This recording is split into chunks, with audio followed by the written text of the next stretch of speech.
I think about PLFs. So Lonnie Washington, I grew up in Birmingham, Alabama.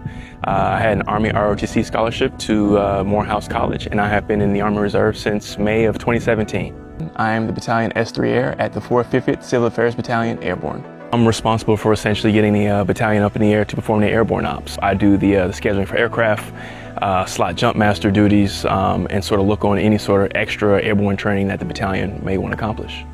So typically we perform airborne operations out of Army and Air Force fixed wing and rotor wing aircraft.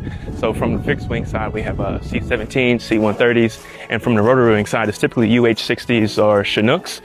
In the background here, you can see a decommissioned C-130.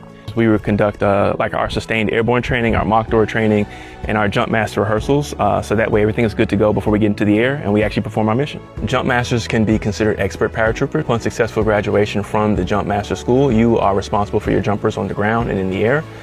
So on the ground, that looks like giving advice, opinions, inspecting items of equipment to include parachutes, and then when in air, you're responsible for the work in the aircraft, making sure your jumpers are safe in the air, and also making sure that they get a proper and safe exit. You also do inspections of the aircraft while on the ground and in the air. So typically, as you approach the DZ, the Jumpmaster would take the door and they would do what's considered a door check.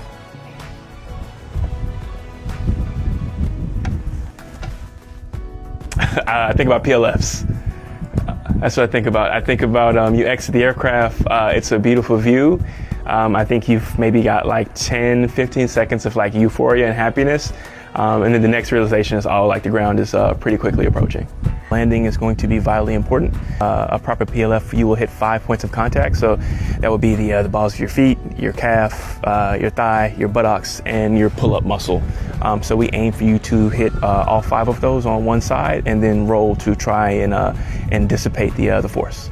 The other piece is just making sure that you get a good solid landing. So keeping your head and your eyes on the horizon, your feet and knees together, being prepared to put your chin on your chest, and also never attempt to make a standing landing.